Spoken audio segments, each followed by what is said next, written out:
तेव्हा कुठल्याही पक्षाचे न होता सत्तेचे होणारे असे काही नेते प्रत्येक राज्यात आहेत, आपल्या देशभरात आहेत।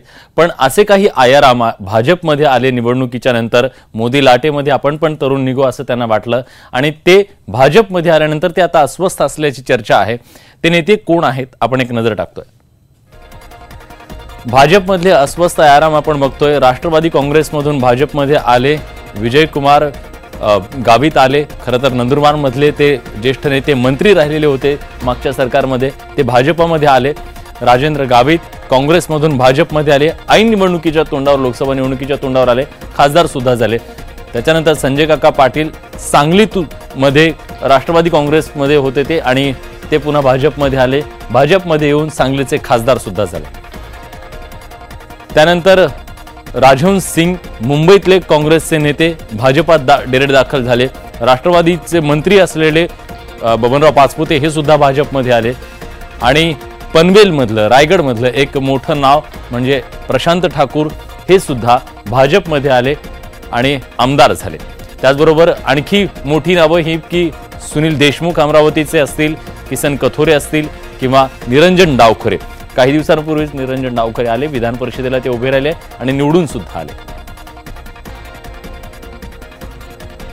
त्याचबरोबर प्रसाद लाड हे राष्ट्रवादीचे जे अजित पवार आहे त्यांच्या अत्यंत जवळचे मानले जाणारे प्रसाद लाड भाजपमध्ये आले आणि मुख्यमंत्र्यांचे आता लाडके झाले असं म्हटलं जात आहे। प्रशांत परिचारक राष्ट्रवादीतून आले आणि त्याचबरोबर नवी मुंबईतल्या मंदा म्हात्रे ज्या आहेत त्या सुद्धा भाजपमध्ये आले।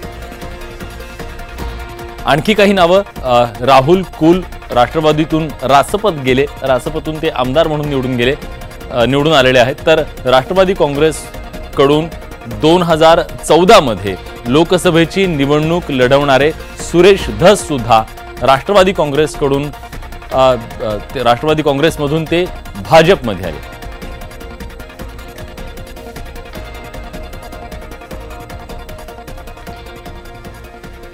दरम्यान हे सगळं सुरू असताना तिकडे काल 5 राज्यात ज्या पद्धतीने राहुल गांधींनी एक मोठं यश मिळवलेलं आहे त्यानंतर शरद पवार यांनी राहुल गांधी यांचं कौतुक केलेलं आहे।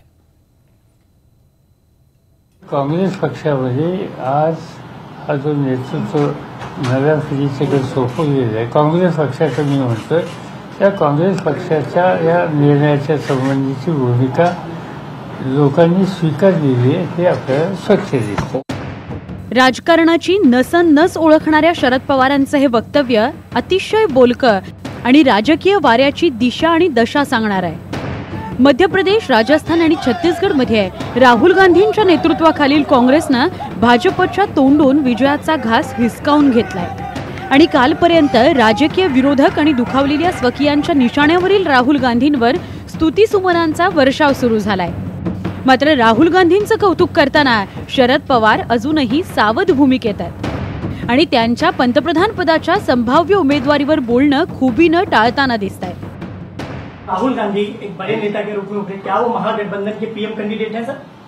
ये तो मुझे मालूम सर, नहीं। मध्य प्रदेश में आपने कुछ तैयार किया होगा तो हमें तो मालूम नहीं। हमारे यहाँ बात भी न की प्रधानमंत्री के रेस में मैं नहीं हूँ, ये बात एक नहीं 2 बार उन्होंने की है, फिर भी आप क्यों ऐसे कैंपेन करते हैं मुझे मालूम नहीं। दुसरीकडे पवारांनी भाजपनं राहुल यांच्यावर चढवलेल्या वैयक्तिक हल्ल्यावर तीव्र नाराजी व्यक्त केली आहे।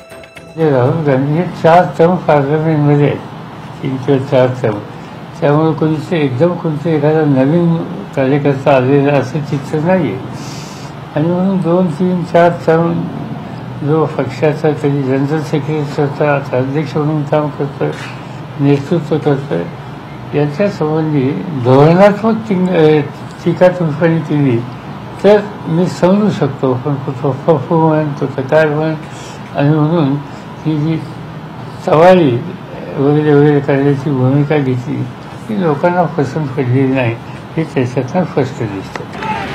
सध्याच्या निकालांमुळे आतापर्यंत राहुल यांच्या नेतृत्वावर शंका घेणाऱ्या धुरीणींना त्यांच्याविषयी सकारात्मक बोलण्या वाचून पर्यायच उरलेला नाहीये।